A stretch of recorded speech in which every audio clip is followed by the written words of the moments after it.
La pregunta que flota en el aire gélido de Madrid, entre los rascacielos que rasgan el cielo, como agujas de cristal y acero, no es sobre el valor de un proyecto arquitectónico, sino sobre el precio de un alma. En la última planta de la Torre Cristal, el despacho de Javier Montesinos era un santuario al éxito material. Paredes de vidrio ofrecían una vista panorámica de la ciudad, un reino a los pies de su creador, pero el interior, dominado por un minimalismo monocromático, exhalaba una frialdad que ni el más eficiente sistema de calefacción lograba disipar. Javier, a sus 45 años, era la personificación de aquel lugar, un hombre vestido con un traje de 5.000 euros, un reloj que valía lo mismo que un coche de lujo y una actitud de control absoluto. Sin embargo, detrás de la fachada de poder, sus ojos cargaban el peso de un vacío abismal, la melancolía de un rey en un castillo desprovisto de calor humano. Aquella tarde de viernes, mientras las luces de la ciudad comenzaban a parpadear, como diamantes esparcidos sobre un terciopelo oscuro, Javier sentía el peso del aislamiento más que nunca. El éxito se había convertido en una jaula de oro. Recién divorciado, mantenía la custodia compartida de su hijo de 7 años, Mateo, pero la conexión entre ellos era frágil, construida sobre una base de regalos costosos y ausencias justificadas por reuniones inaplazables. Javier era un maestro en el diseño de edificios icónicos, estructuras que redefinieron el paisaje urbano de Madrid, pero se mostraba como un completo aficionado en la arquitectura de los afectos, incapaz de construir un puente sólido hasta el corazón de su propio hijo. El invierno que cubría la ciudad parecía haberse instalado permanentemente en su alma, y cada nuevo contrato firmado solo añadía otra capa de hielo sobre sus emociones. Lejos del brillo de los focos y de los contratos millonarios, en un universo paralelo que solo se hacía visible fuera del horario comercial, existía otra realidad. Elena, la limpiadora, se movía con la discreción de una sombra, su presencia casi etérea en medio de la opulencia. Y aquella tarde, debido a una emergencia familiar, había traído consigo a su hija de 9 años, Lucía. La niña, un pequeño punto de color en un mundo de grises, estaba sentada en un rincón del office, un espacio funcional y sin alma. Sus grandes ojos marrones, curiosos y profundos, absorbían cada detalle de aquel ambiente extraño, contrastando con sus ropas sencillas y desgastadas. En sus manos, un pequeño cuaderno de dibujo y un lápiz eran su escudo y su refugio, la herramienta con la que construía mundos fantásticos para escapar de la dureza de su realidad. La tensión en el ambiente era casi palpable cuando ocurrió lo inevitable. Javier estaba inmerso en una videollamada crucial. Su expresión era una máscara de profesionalidad impasible mientras negociaba los detalles finales de un proyecto que valdría millones. Mateo, olvidado e invisible a los ojos de su padre, llegó al límite del aburrimiento. Con un gesto brusco derribó una caja de clips. El sonido metálico de los pequeños objetos, esparciéndose por el suelo de hormigón pulido, resonó como un disparo en el silencio del despacho. La frustración del niño explotó en un llanto agudo y desesperado, una súplica de atención que rompió la concentración de Javier. Un destello de irritación cruzó el rostro del arquitecto. Su mano se alzó instintivamente para reprender a su hijo. El abismo entre el padre que era y el que debía ser expuesto en aquel instante. Antes de que una palabra áspera pudiera salir de los labios de Javier, una pequeña figura emergió de la penumbra del office. Lucía, moviéndose con una timidez que no ocultaba su determinación, se acercó a Mateo. No dijo nada. Simplemente se arrodilló y, con una delicadeza sorprendente, comenzó a recoger los clips. Pero no los guardó. Sus manos pequeñas y ágiles transformaban cada clip en algo mágico. Uno se convirtió en un perro con la cola enroscada, otro en una casita con una chimenea torcida, y un tercero se abrió como un sol radiante. Creó una pequeña escena en el suelo, una historia silenciosa que hablaba directamente a la imaginación de Mateo. El llanto del niño cesó, reemplazado por una fascinación absoluta, sus ojos fijos en la magia que brotaba de las manos de aquella niña desconocida. Al otro lado de la sala, Javier observaba la escena, paralizado. Las voces en su videollamada se convirtieron en un zumbido lejano y sin sentido. Lo vio todo con una claridad dolorosa. Su hijo, el heredero de un imperio, llorando por un capricho, siendo consolado por la hija de la limpiadora, una niña que no poseía nada más que su creatividad y un corazón generoso.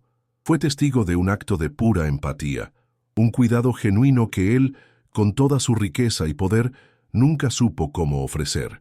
Fue una fisura, una quiebra violenta en su coraza de indiferencia. Con un discreto clic, apagó la cámara y el micrófono de su ordenador. La reunión más importante de su vida ya no estaba sucediendo en la pantalla, sino en el suelo de su despacho, donde la bondad de una niña pobre acababa de exponer la miseria de su propia alma. Si esta historia ya ha tocado tu corazón, suscríbete a nuestro canal y dinos desde qué rincón del mundo nos estás viendo. No querrás perderte lo que sucede a continuación. Con un movimiento lento, casi reacio, Javier concluyó la llamada con una disculpa vaga y se levantó. Cruzar los 20 metros de su despacho hasta el lugar donde estaban sentados los dos niños le pareció un viaje más largo e intimidante que cualquier presentación en una sala de juntas llena de inversores. Cada paso sobre el suelo de hormigón pulido hacía eco de su propia inadecuación. Él, un hombre que dominaba el lenguaje de las estructuras y los ángulos, se sentía un analfabeto en el dialecto de la sencillez y la emoción. Su vacilación era visible. Sus hombros, normalmente rectos e imponentes, estaban ligeramente encorvados, como si el peso de su propia soledad finalmente lo estuviera alcanzando. Por primera vez en años, Javier Montesinos no tenía un guión. No había una estrategia calculada, solo la visión cruda de una conexión genuina que él mismo era incapaz de forjar. Finalmente, se detuvo ante ellos.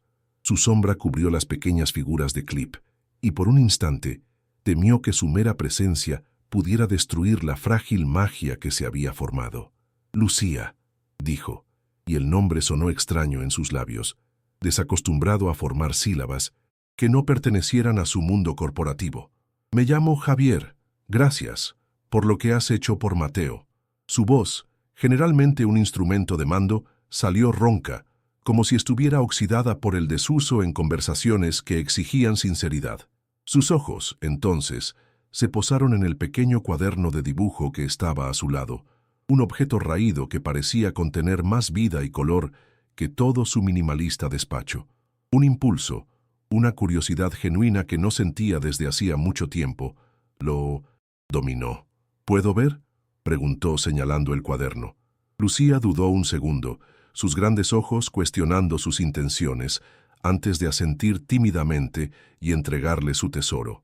Al hojear las páginas, Javier sintió una oleada de admiración. No eran solo garabatos infantiles, eran proyectos enteros, mundos detallados con una percepción espacial y una creatividad que lo dejaron atónito. Parques con columpios en forma de nube, casas en los árboles interconectadas por puentes de cuerda, ciudades enteras construidas con formas geométricas imposibles. En ese momento, en un gesto que se sorprendió a sí mismo más que a nadie, tomó una decisión. «Venid», dijo, mirando a Lucía y a un Mateo todavía hipnotizado. «Vamos a la cafetería, os invito a merendar». La oferta flotó en el aire, impensable, rompiendo todos los protocolos de su vida rígidamente estructurada. El trayecto hasta la cafetería del edificio fue un desfile silencioso de contrastes sociales. Javier, el arquitecto todopoderoso, caminaba entre su hijo, vestido con ropa de marca, y la hija de la limpiadora cuyos zapatos gastados delataban una realidad muy diferente. Las miradas de otros ejecutivos y empleados los seguían, una mezcla de curiosidad y juicio velado. Javier sintió el peso de aquellas observaciones, la crítica silenciosa a su ruptura del decoro. Sin embargo, por primera vez no le importó. Había una fuerza extraña que lo impulsaba, un deseo de proteger la pequeña burbuja de inocencia que se había formado y, su alrededor, de mantenerla a salvo del cinismo del mundo que él mismo había ayudado a construir. A cada paso, sentía cómo se rompía una barrera invisible dentro de sí mismo. Sentados a una mesa, un silencio inicial se cernió sobre los tres. Era un territorio nuevo y desconocido para todos. Fue Javier quien lo rompió señalando un dibujo específico en el cuaderno de Lucía. Un parque infantil donde los toboganes eran cascadas y los bancos eran hojas gigantes. «Cuéntame sobre este», pidió, y su pregunta fue la llave que abrió el mundo de Lucía. Con una seriedad y elocuencia sorprendentes para su edad, comenzó a describir no solo el dibujo, sino la lógica detrás de él. Un lugar donde todos los niños, incluso los que no podían correr, podrían jugar juntos. Mateo escuchaba, fascinado, olvidado de la tablet que normalmente exigiría su atención. Javier estaba cautivado, viendo en la niña una chispa de genio y una pureza de propósito que lo avergonzaban. A través de las descripciones de sus mundos imaginarios, Javier comenzó a vislumbrar el mundo real de Lucía. No hizo preguntas directas sobre su vida, pero las respuestas estaban allí, entre líneas en sus historias. El pequeño apartamento que soñaba con transformar en un castillo, la abuela enferma para quien dibujaba jardines floridos, la persistente esperanza de que algún día sus dibujos se convirtieran en lugares reales. Se dio cuenta de la profundidad del sufrimiento y la resiliencia contenidos en esa pequeña figura, una niña, obligada a madurar demasiado rápido, pero que se negaba a dejar que la dureza de la vida apagara su brillo interior. Con cada palabra de ella, Javier sentía que el hielo en sus propias venas se derretía un poco más. La admiración mezclándose con un sentimiento protector que lo asustaba y lo atraía en igual medida. Fue en ese momento de frágil conexión cuando apareció Elena. Sus ojos se abrieron de par en par con pánico al ver la escena. Su hija, sentada en la misma mesa que el jefe, el hombre más poderoso de aquel edificio. El miedo se apoderó de su rostro, el miedo a haber transgredido una regla invisible pero poderosa. Corrió hacia la mesa, sus manos retorciendo el paño de limpieza que aún sostenía. «Señor Montesinos, perdóneme, por favor. No debería estar molestándole, ya le dije que se estuviera quieta». Su voz era un susurro de desesperación, la humillación de una madre que teme que el simple hecho de que su hija exista en ese espacio pueda costarle el trabajo. Agarró el brazo de Lucía, lista para arrastrarla de allí y desaparecer. La reacción de Javier fue el segundo shock del día. Se levantó lentamente y con una calma que se sorprendió incluso a sí mismo, puso una mano suave en el hombro de Elena. «Elena, por favor, no hay nada que perdonar», dijo, y su tono estaba desprovisto de cualquier autoridad jerárquica. Su hija no estaba molestando, al contrario, tiene un talento increíble y un corazón muy bondadoso. Debería estar muy orgullosa de ella. Miró directamente a los ojos de Elena, no como un jefe a una empleada, sino como un ser humano a otro. En ese instante no era el dueño de la empresa, era solo un padre reconociendo a otra madre. Para Elena, aquellas palabras fueron como un bálsamo y un terremoto, desarmando su miedo y sacudiendo la certeza de un mundo donde la gente como ella debía permanecer invisible. El viaje en coche de vuelta a su lujoso apartamento fue diferente a todos los demás. El silencio que llenaba el interior del intusenta vehículo no era el silencio vacío de la distancia, sino un silencio denso, cargado de pensamientos y emociones no procesadas. Javier miraba a Mateo por el espejo retrovisor, viendo no solo a su hijo, sino al niño que había sido horas antes, llorando por trivialidades, y al niño que era ahora callado y contemplativo. El mundo de Javier, antes tan ordenado y predecible, había sido puesto patas arriba por la intervención de una niña de 9 años y su cuaderno de dibujos. Se sentía como un hombre que descubre que el mapa que ha usado toda su vida estaba en realidad mostrando el camino equivocado. El momento decisivo de aquella noche, la epifanía que sellaría su transformación, llegó en la quietud del dormitorio de Mateo. Después de meter al niño en la cama, Javier esperó la petición de siempre. Un nuevo videojuego, un juguete importado, un privilegio que el dinero pudiera comprar. En cambio, Mateo se giró hacia él, con los ojos soñolientos pero serios, y preguntó con una sencillez devastadora: «Papá, ¿cuándo puedo volver a jugar con Lucía?». La pregunta tan pura y directa golpeó a Javier con la fuerza de un puñetazo. No se trataba de tener cosas, se trataba de tener conexiones. Se trataba de la alegría genuina que no venía en una caja, sino de la interacción humana, de la creatividad compartida en el suelo de una fría oficina. Aquella pregunta resonó en la mente de Javier durante horas. Caminó solo por su apartamento, un espacio vasto e impersonal que más parecía el showroom de una revista de diseño que un hogar. Miró las paredes adornadas con caro arte contemporáneo, los muebles de diseño exclusivo, la tecnología de punta en cada habitación. Y por primera vez lo vio todo como realmente era: una colección de objetos sin alma, un elaborado escenario para ocultar la bancarrota de su vida emocional. La imagen del perrito, hecho con un clip por Lucía, un objeto sin valor monetario, pero que había generado más alegría genuina que cualquier cosa que él hubiera comprado para Mateo, lo atormentaba. Estaba rodeado de riqueza, pero vivía en un estado de profunda miseria. La inquietud lo llevó a una parte olvidada de su apartamento, un armario donde guardaba las reliquias de una vida que había intentado activamente borrar. Sacó una polvorienta caja de cartón y dentro de ella encontró un viejo álbum de fotos. Al abrirlo, el olor a papel antiguo lo transportó a otro tiempo, a otra identidad.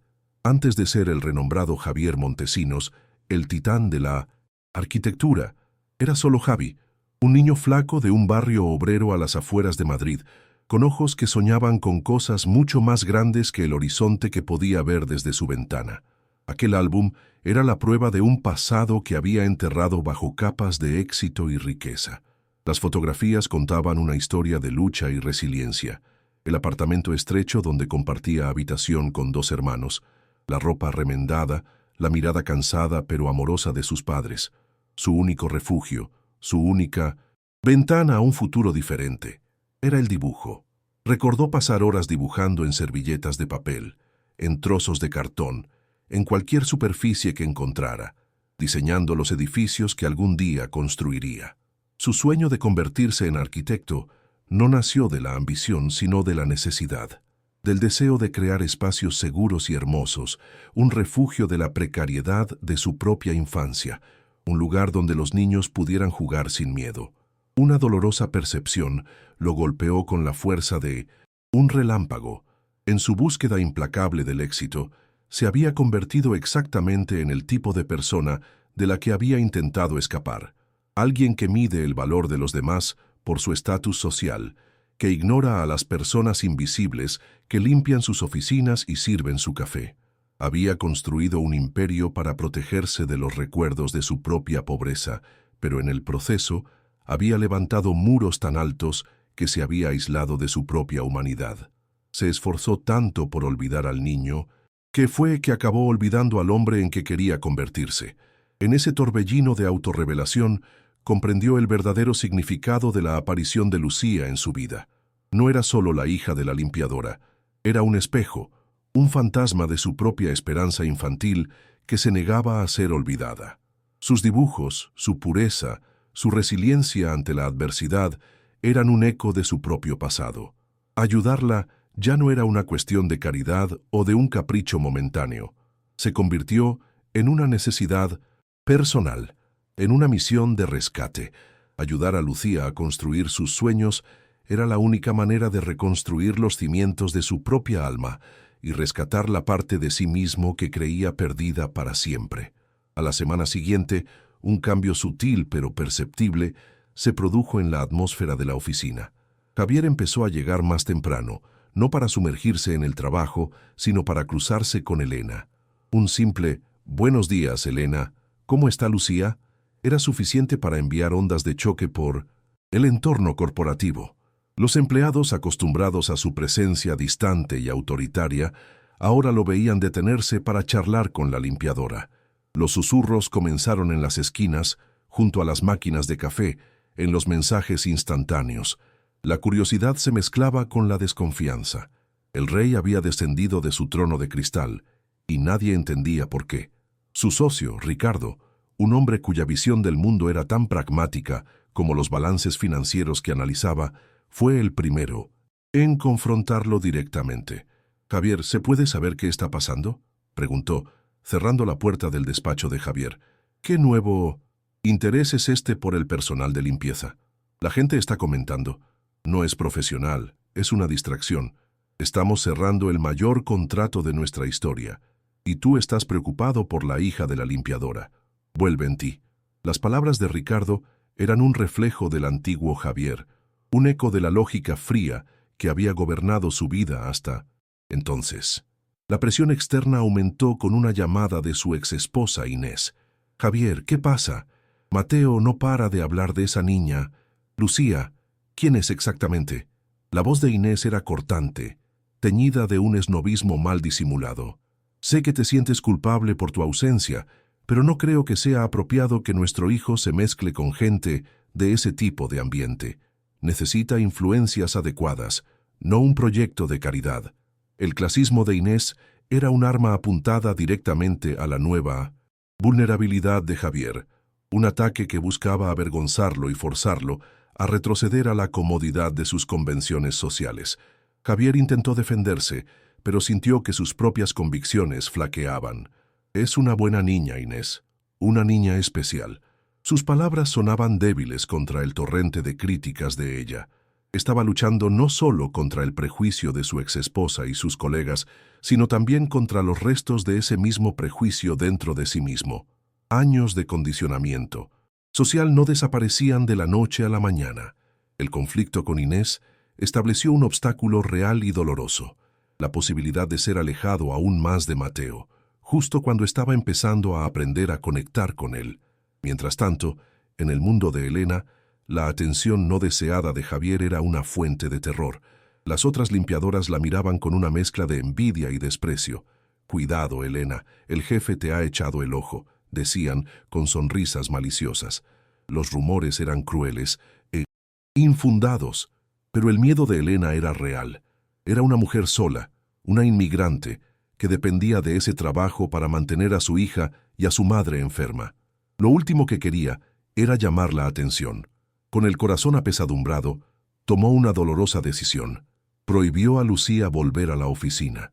Aquel lugar que por un breve momento pareció mágico, ahora era peligroso. Para Lucía, la noticia fue un golpe silencioso y devastador. Sus hombros cayeron y el brillo de sus ojos se apagó. La oficina, con sus ventanas gigantes y la promesa de un mundo diferente, se había convertido en otra puerta cerrada en su vida. No lloró, pero su silencio era más elocuente que cualquier lágrima. Se refugió de nuevo en su cuaderno, pero ahora sus dibujos parecían haber perdido un poco de su color, un poco de su esperanza. La realidad, una vez más, demostraba ser un muro demasiado alto para que su imaginación lo escalara. Estaba de vuelta en su lugar, el rincón discreto del universo. Javier notó el cambio. Inmediatamente, Elena volvió a ser una sombra evitando su mirada, sus respuestas monosilábicas y llenas de miedo. Y Lucía ya no estaba allí. Sintió una punzada de culpa, una amarga sensación de que su intento de hacer el bien había, en realidad, empeorado las cosas para ellas. Las buenas intenciones, se dio cuenta, no eran suficientes. Podían incluso ser peligrosas si no iban acompañadas de acciones concretas y de una comprensión real de las consecuencias. Necesitaba un plan, una manera de ayudar que no las expusiera a más juicios y riesgos. Su preocupación se convirtió en alarma cuando, en un intento de reconectar, le preguntó a Elena por el cuaderno de dibujos de Lucía, diciendo que le gustaría mostrar uno de los diseños a un amigo. Fue entonces cuando Elena, con el rostro pálido, confesó que el cuaderno había desaparecido. En la prisa y el pánico tras el incidente en la cafetería, lo había olvidado en la oficina. Ahora no estaba en ninguna parte. Para Elena, era la pérdida del bien más preciado de su hija. Para Javier, era una señal de que algo más siniestro estaba en juego. Buscaron por todas partes, en el office, en objetos perdidos. Preguntaron discretamente a algunos empleados de confianza. El cuaderno, con todos los sueños de Lucía dibujados en sus páginas, simplemente se había evaporado. Javier recordó inmediatamente un detalle, la mirada de desprecio y envidia de Marcos, uno de sus arquitectos asociados, cuando lo vio en la cafetería con los niños. Marcos, un hombre talentoso pero corroído por los celos del éxito de Javier, había hecho un comentario sarcástico sobre el nuevo proyecto filantrópico del jefe. Una terrible sospecha comenzó a formarse en la mente de Javier. El golpe final no vino de Javier, sino de una fuente anónima y malintencionada. Queriendo minar a Elena, quizás por envidia o simple maldad, otro empleado de la limpieza sugirió al gerente de la oficina que se había visto a la hija de la limpiadora husmeando y que tal vez la desaparición de algunos objetos de poco valor estaba relacionada con su presencia. La ausencia del cuaderno fue maliciosamente retorcida, transformada de una pérdida en una sospecha. De repente, Elena ya no era solo una madre preocupada, era la madre de una posible ladrona, y su trabajo, la delgada línea que la separaba de la desesperación, pendía de un hilo. La tensión había alcanzado su punto máximo, y una tormenta estaba a punto de desatarse. La acusación, aunque velada y plantada como un sutil veneno, se extendió rápidamente por el aire enrarecido de la oficina. La sugerencia de que la hija de una limpiadora pudiera ser una ladrona era el caldo de cultivo perfecto para el chismorreo y el prejuicio latente. El gerente de la oficina, un hombre que vivía para los reglamentos y el orden, no perdió el tiempo. Con una expresión grave, convocó a Elena a su despacho, un pequeño cubículo de cristal que, para ella, parecía una sala de interrogatorios. El corazón de Elena latía descontroladamente contra sus costillas, un tambor de pánico que anunciaba el fin. Imaginó el despido, la humillación, la lucha desesperada por encontrar otro trabajo. Cada paso hacia aquella sala era una tortura, el peso de la injusticia aplastando sus hombros ya tan cansados. Dentro del despacho, el gerente comenzó su discurso con frases frías y corporativas sobre protocolos de seguridad e incidentes desafortunados. No la acusó directamente, pero sus preguntas estaban cargadas de sospecha. Cada palabra una puñalada a su dignidad. Elena, encogida en la silla, apenas lograba formular frases coherentes. Solo negaba. Su voz era un hilo tembloroso, mientras las lágrimas le quemaban en los ojos. Fue en ese momento cuando la puerta se abrió con fuerza. Javier Montesinos entró en la sala, su rostro una máscara de furia contenida. No miró al gerente. Sus ojos fueron directamente hacia Elena, viendo el terror absoluto en su rostro. «Esta conversación ha terminado», dijo Javier, su voz baja, pero vibrando con una autoridad incuestionable. «Voy a encargarme de esto personalmente». Javier acompañó a Elena fuera del despacho del gerente, dejando al hombre boquiabierto y confundido. La llevó a una pequeña sala de estar privada, le pidió que se sentara y le trajo un vaso de agua, un gesto de cuidado que la dejó aún más perpleja. La rabia que emanaba de él no iba dirigida a ella, sino a la situación, al sistema y principalmente a sí mismo. Se sentía el responsable directo de aquel sufrimiento. Su torpe intento de conectar había expuesto a Elena y Lucía a una crueldad que no merecían. La injusticia de la acusación era la chispa final que incendiaba la pólvora de su transformación. Aquello ya no era un problema de la oficina, era una cuestión de honor.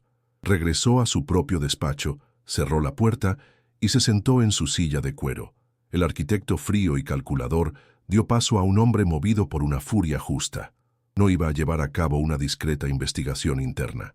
Necesitaba pruebas irrefutables, una verdad que pudiera ser exhibida para que todos la vieran. Con una determinación feroz, accedió al sistema de seguridad del edificio, un privilegio que rara vez usaba.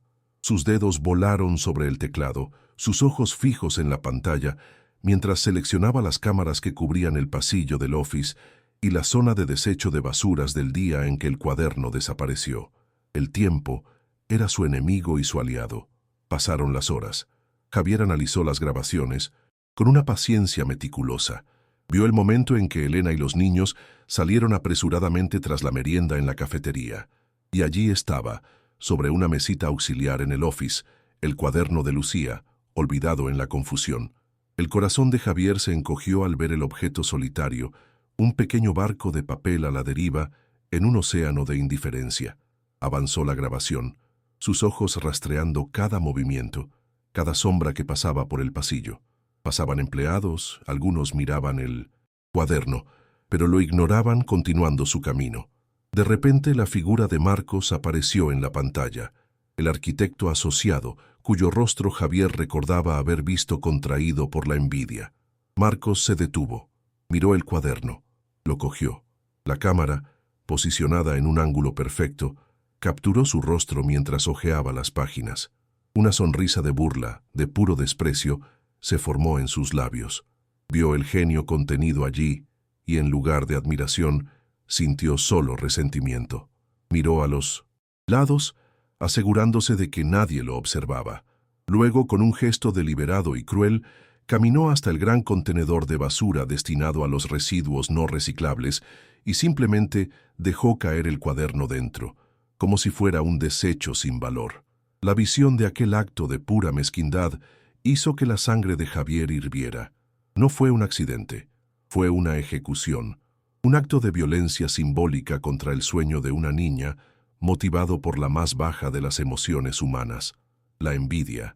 Javier sintió náuseas. Guardó el clip de vídeo grabándolo en un pendrive.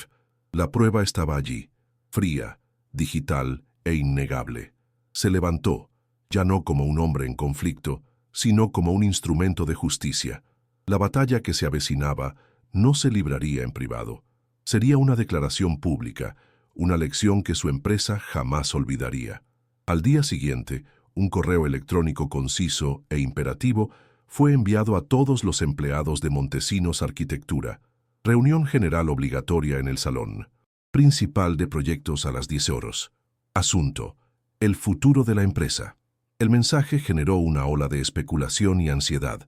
Tales reuniones eran raras y generalmente precedían a grandes anuncios o despidos masivos. Ricardo, su socio, lo cuestionó, pero Javier solo respondió: «Necesitas ver esto». Luego hizo una petición inusual. Le pidió a Elena que trajera a Lucía a la oficina para la reunión. Elena protestó, aterrorizada, pero Javier insistió con una amabilidad firme. «Confía en mí, Elena. Es importante que las dos estéis aquí». Elena llegó con Lucía, ambas encogidas cerca de la puerta, sintiéndose terriblemente fuera de lugar. Elena estaba convencida de que sería despedida delante de todos, una forma de humillación final. Lucía se aferraba a la mano de su madre, sus grandes ojos absorbiendo la tensión en el aire. La sala principal estaba llena: arquitectos, diseñadores, becarios, personal administrativo, todos reunidos, susurrando entre sí. Marcos estaba en medio de un grupo, con aspecto confiado y un poco arrogante, como si esperara ser elogiado por algún logro reciente. El aire estaba cargado de una electricidad nerviosa. Javier subió a un pequeño estrado usado para presentaciones de proyectos. No usó micrófono. Su silencio fue suficiente para acallar toda la sala. Su rostro era una máscara de granito, sus ojos recorriendo a la multitud hasta encontrar a Elena y Lucía, y luego a Marcos.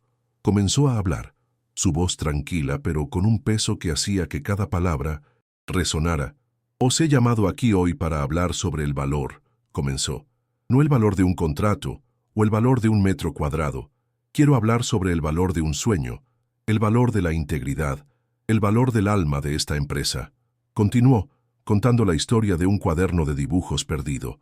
Describió, sin dar nombres todavía, el contenido de aquel cuaderno. Habló de parques mágicos y casas imposibles, del talento puro y la esperanza contenidos en aquellas páginas. Habló de cómo aquel cuaderno, un objeto de valor incalculable, había sido tratado como basura. La sala estaba en silencio absoluto, todos intentando entender a dónde conducía aquella extraña narrativa. Entonces, Javier levantó la vista y la fijó directamente en Marcos, cuya sonrisa comenzaba a flaquear. «Y la buena noticia», dijo Javier con una ironía cortante, «es que hemos encontrado al responsable de su desaparición». Con un clic en un mando a distancia, la pantalla gigante de presentación detrás de él cobró vida, no con un nuevo proyecto arquitectónico, sino con la imagen granulada de la cámara de seguridad. Toda la sala contuvo la respiración. La escena se desarrolló en un silencio mortal. Marcos cogiendo el cuaderno, su sonrisa de desprecio, la mirada furtiva a los lados y el acto final de tirarlo a la basura. Un murmullo de conmoción e indignación recorrió a la multitud. El rostro de Marcos pasó por todas las tonalidades de blanco y rojo. La humillación era total. pública e innegable. Estaba expuesto, su mezquindad proyectada en una pantalla de 3 metros de altura para que todos la vieran.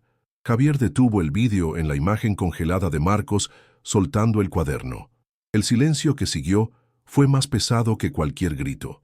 Todos los ojos estaban puestos en Marcos, que miraba al suelo, incapaz de enfrentarse a sus compañeros. Era un paria, su reputación destruida en 30 segundos de vídeo. Javier dejó que el silencio se prolongara, permitiendo que el peso de aquel acto fuera totalmente absorbido por cada persona en la sala. Aquel momento no era solo para castigar a un individuo, era para arrancar de raíz la cultura de cinismo e indiferencia que él mismo había permitido que creciera en su empresa. «Marcos, estás despedido», dijo Javier, su voz sonando final e irrevocable. «No solo por tirar un objeto que no te pertenecía, sino por tu absoluta pobreza de espíritu. No hay lugar en esta empresa para quien destruye sueños en lugar de ayudar a construirlos». Ni siquiera esperó una respuesta. Su atención ya se había volcado hacia un propósito mayor. Caminó hasta una mesa cercana y cogió el cuaderno de Lucía, que él mismo había rescatado de la basura la noche anterior, limpiando cada página con cuidado. Lo sostuvo en el aire como si fuera un trofeo. «Ahora hablemos del verdadero futuro de esta empresa», continuó, su voz cambiando de tono, la rabia dando paso a una pasión cruda y vulnerable. «Durante muchos años he ocultado una parte de mí a todos vosotros. No, nací en una cuna de oro. Crecí en Vallecas. Era un niño llamado Javi que vivía en un piso demasiado pequeño y cuyo único patio de recreo era la calle Peligrosa». Una ola de conmoción recorrió la sala. Nadie conocía esa historia. El todopoderoso Montesinos era uno de ellos. Su voz se quebró por un momento, pero continuó, la emoción haciendo sus palabras aún más poderosas. «Mi sueño de ser arquitecto no nació de la ambición de hacerme rico. Nació de la carencia, de la falta de un lugar seguro para jugar, de la falta de belleza en mi día a día. Soñaba con construir lugares que trajeran alegría, no solo beneficios. En algún punto del camino, en medio de todo el éxito, me olvidé de aquel niño. Me olvidé del por qué». Abrió el cuaderno de Lucía en una página específica y se lo mostró a todos. Era el dibujo del parque infantil inclusivo.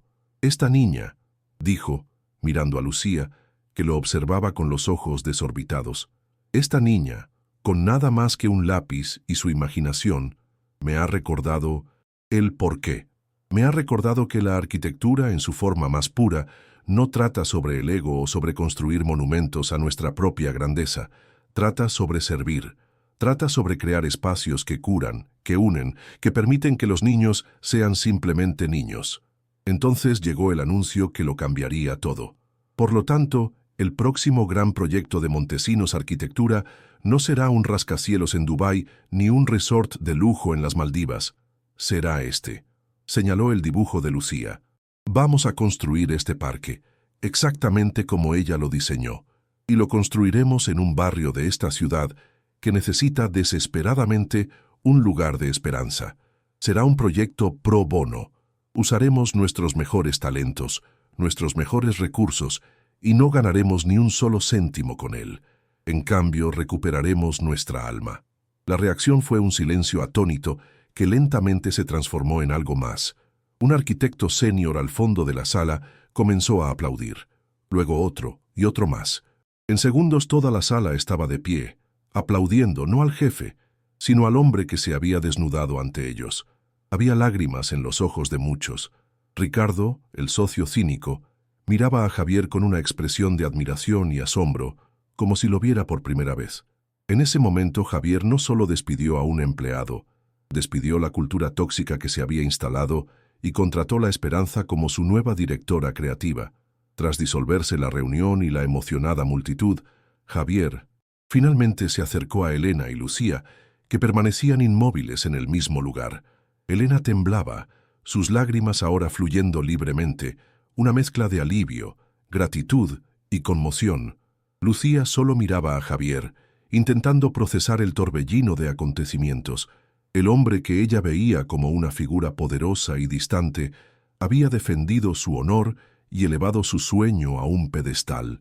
Su mundo se había puesto patas arriba de una manera maravillosa y aterradora.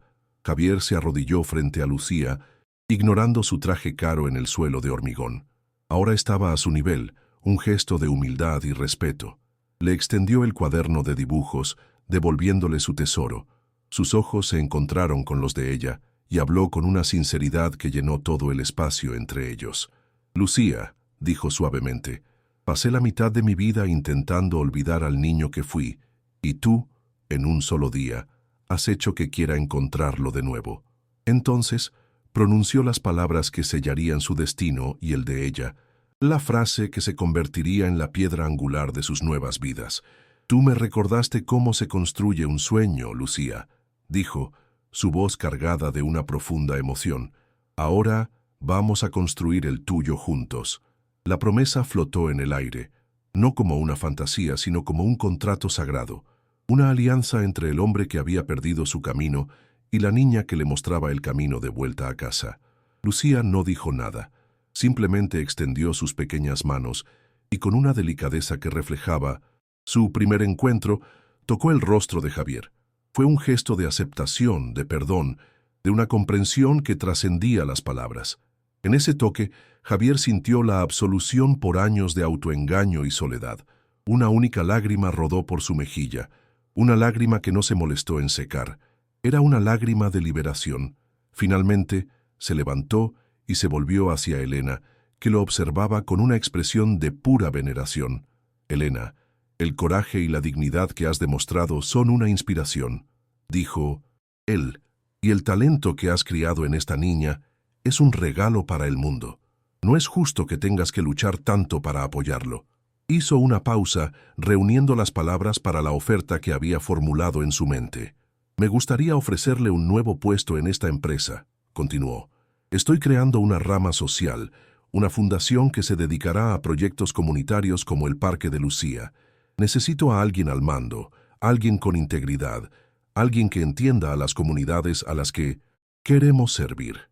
Quiero que usted sea nuestra directora de relaciones con la comunidad, con un salario digno, con beneficios, con la seguridad que merece para que pueda darle a Lucía todas las oportunidades que necesita». La oferta era tan extraordinaria, tan fuera del reino de lo posible, que Elena solo negaba con la cabeza, incapaz de creerlo. «Señor», comenzó, pero las palabras no le salían.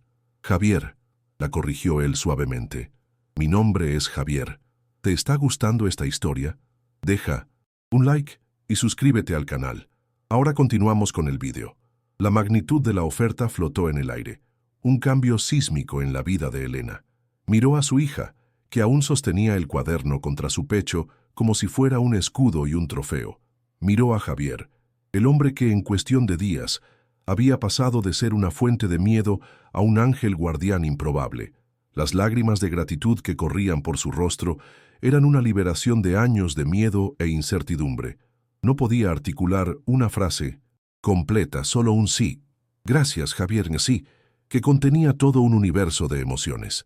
La promesa de un salario digno era vida, pero la promesa de dignidad y propósito era la resurrección. Lucía, observando el intercambio entre su madre y Javier, finalmente pareció entender la totalidad de lo que estaba sucediendo.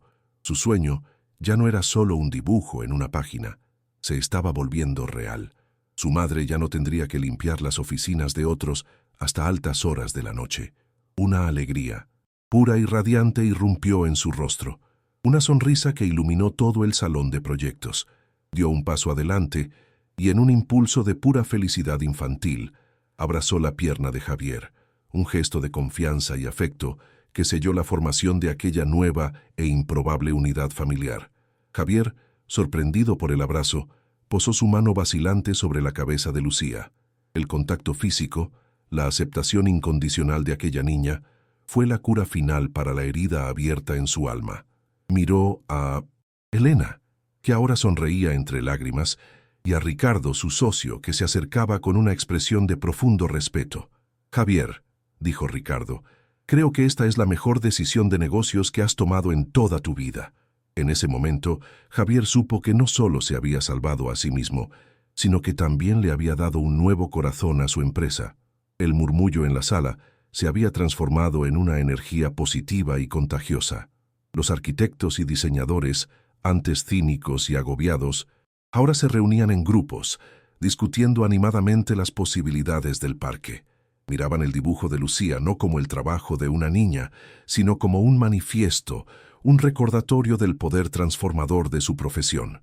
El despido de Marcos y la revelación de Javier habían purificado el aire, reemplazando la competencia y la envidia por un sentido de propósito compartido.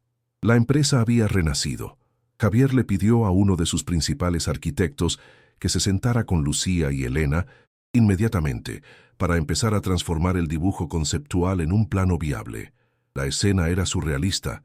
La pequeña niña de ropas gastadas, ahora sentada a la gran mesa de conferencias, explicando con seriedad sus ideas a un arquitecto senior que la escuchaba con la máxima atención y respeto, anotando cada detalle. Mateo, que había sido traído discretamente por un asistente, se unió a ellos, sus ojos brillando de orgullo por su nueva amiga. Mientras observaba aquella escena, Javier sintió una paz que el dinero jamás podría comprar.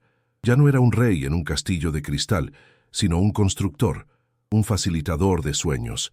Había pasado la vida construyendo estructuras impresionantes, pero vacías de significado personal. Ahora estaba a punto de construir algo más pequeño en escala, pero infinitamente mayor en importancia.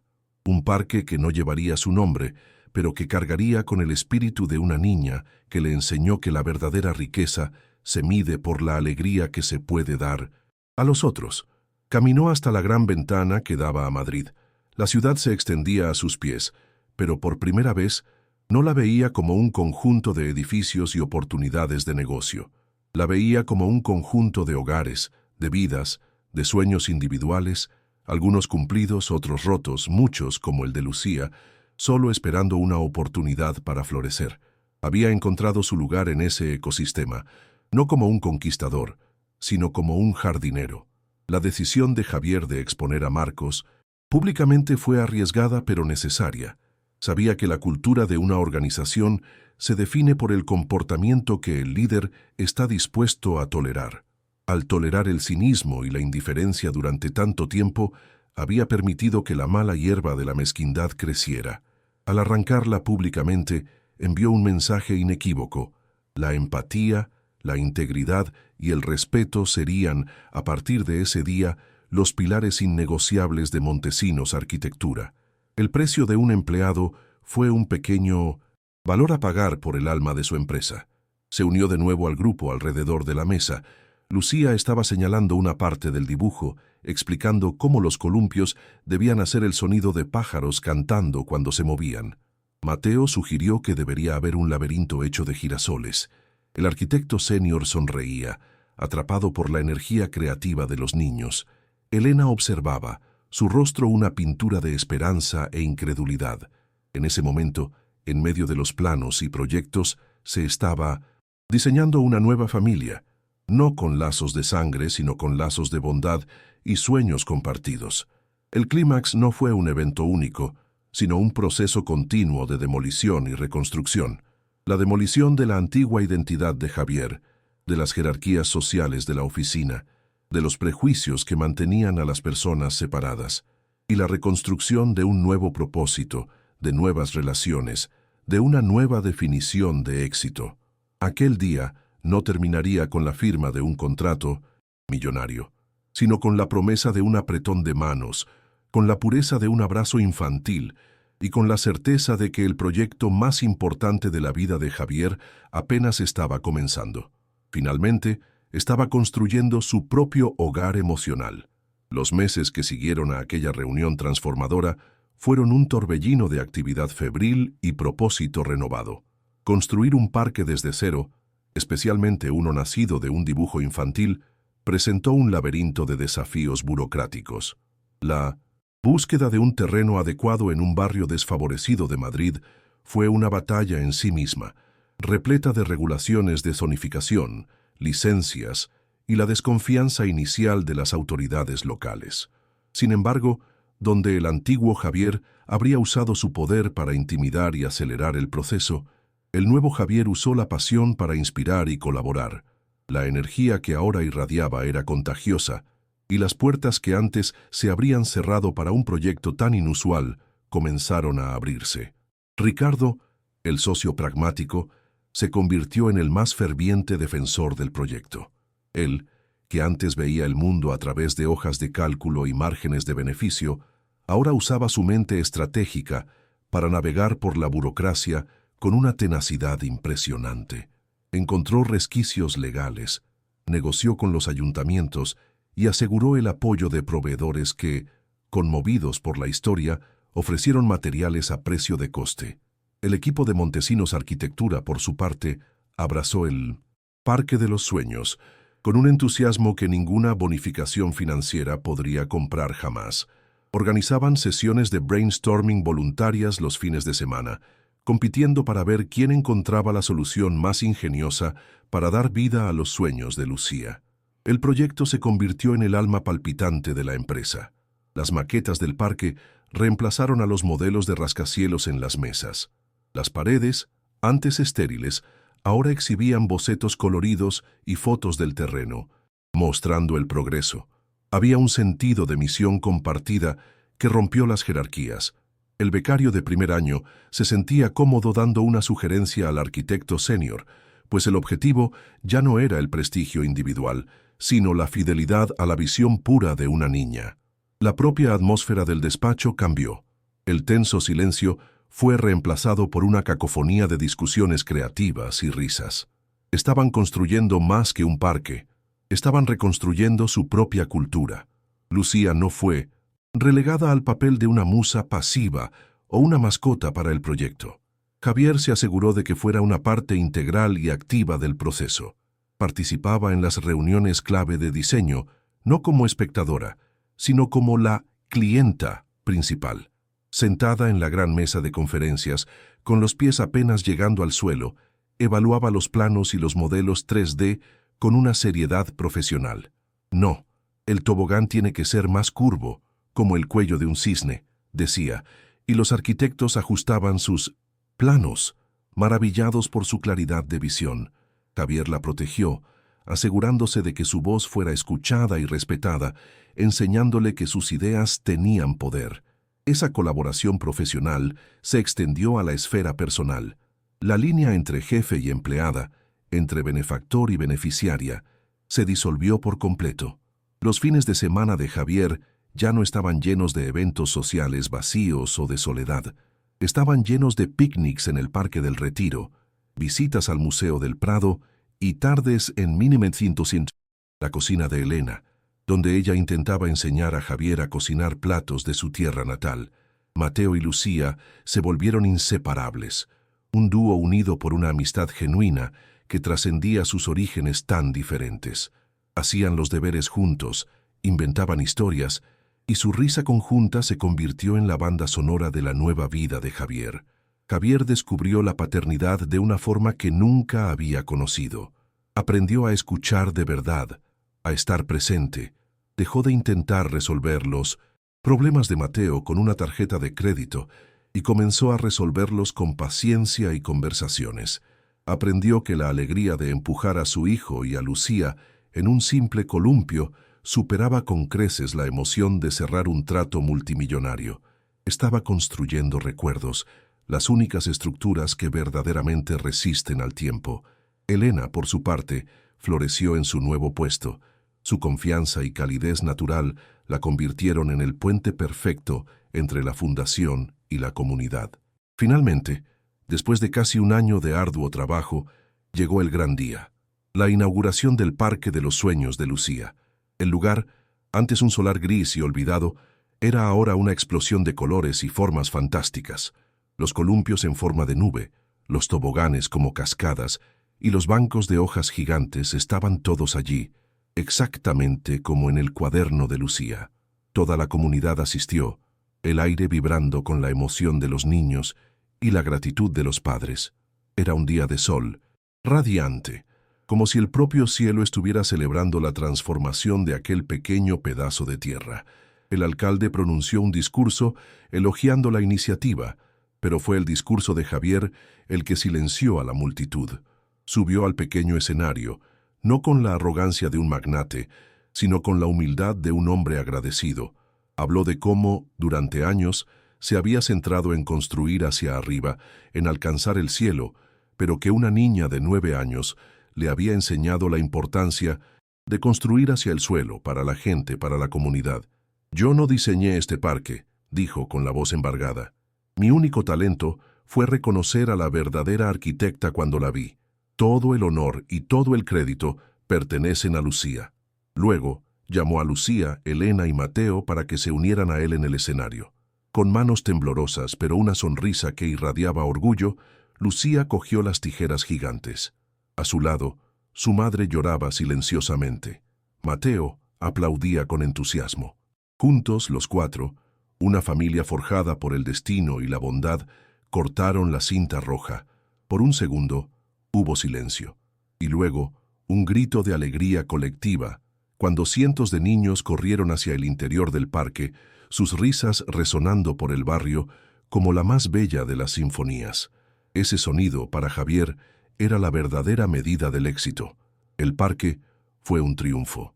Se convirtió en el corazón de la comunidad, un lugar seguro y mágico que cambió la vida diaria de cientos de familias. La historia se difundió, y Montesinos Arquitectura, antes conocida por su frialdad y elitismo, se convirtió en un símbolo de responsabilidad social corporativa. Inspirado por el éxito, Javier oficializó la creación de la Fundación Lazos, dedicando un porcentaje significativo de los beneficios de la empresa a financiar un proyecto comunitario al año. La cultura de la empresa cambió para siempre, atrayendo a talentos que no solo querían construir edificios, sino también construir un mundo mejor. La vida de Javier se asentó en un ritmo de felicidad tranquila. Su relación con Mateo se convirtió en el pilar de su existencia, fuerte, profunda y construida sobre la base sólida del tiempo de calidad y del afecto genuino. Se convirtió en el mentor dedicado de Lucía, matriculándola en las mejores clases de arte y diseño que el dinero podía pagar, pero, más importante aún, enseñándole a creer en su propio valor y a no dejar nunca que nadie empequeñeciera sus sueños. La veía no como un proyecto, sino como una luz que lo había guiado fuera de su propia oscuridad. Los domingos se volvieron sagrados.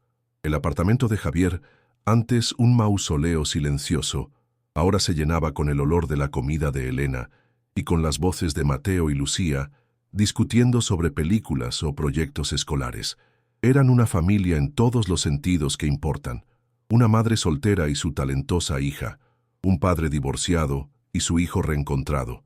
4 vidas que por casualidad colisionaron en el suelo de una oficina, unidas por un puñado de clips y un acto de bondad, demostrando que los lazos más fuertes no son los de sangre, sino los que se construyen con los hilos dorados del amor y el apoyo mutuo. ¿Han hecho algún gesto de bondad que cambió una vida? Dejen un corazoncito si creen que el amor es más poderoso que cualquier riqueza. Suscríbanse para más historias de segundas oportunidades. Comenten, el amor no tiene precio, si ustedes también creen en la bondad humana. 10 años después. La escena es la inauguración de una nueva biblioteca comunitaria en un barrio obrero de Madrid, el proyecto más reciente de la Fundación Lazos. Javier Montesinos, ahora con 55 años, tiene canas en las sienes y líneas de expresión alrededor de los ojos, pero su sonrisa es serena y su mirada profunda y tranquila. A su lado está Mateo, un joven alto y seguro de 17 años, que planea estudiar gestión social en la universidad, inspirado por el trabajo de la fundación de su padre. Javier ya no es el rey ansioso de un imperio de cristal, es el patriarca satisfecho de un legado de esperanza. La oradora principal y arquitecta jefa del proyecto de la biblioteca es llamada al podio. Una joven de 19 años, elegante y segura de sí misma, camina hacia el micrófono. Es Lucía. Una estudiante brillante en la Escuela Superior de Arquitectura de Madrid presenta su primer proyecto oficial con una elocuencia y pasión que cautivan a todos. Habla sobre cómo los espacios pueden ser santuarios, sobre cómo un libro puede ser un refugio y una biblioteca, un hogar para la mente. Elena la observa desde la primera fila, las lágrimas en sus ojos ya no de dolor o miedo, sino de un orgullo que parece demasiado grande para que su corazón lo contenga. Más tarde, de vuelta en la sede de Montesinos Arquitectura, un espacio ahora más cálido, con más madera, plantas y áreas de colaboración, el equipo celebra el éxito del proyecto. Uno de los arquitectos más jóvenes, recién contratado, ha tenido que traer a su hija de 6 años por una emergencia de última hora con la niñera.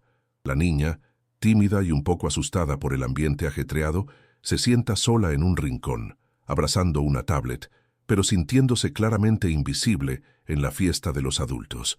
Lucía, al pasar, se fija en la pequeña figura solitaria. Una sonrisa de reconocimiento ilumina su rostro. Se aleja de la conversación, se acerca a su bolso y saca un pequeño cuaderno de dibujo y un lápiz de carboncillo.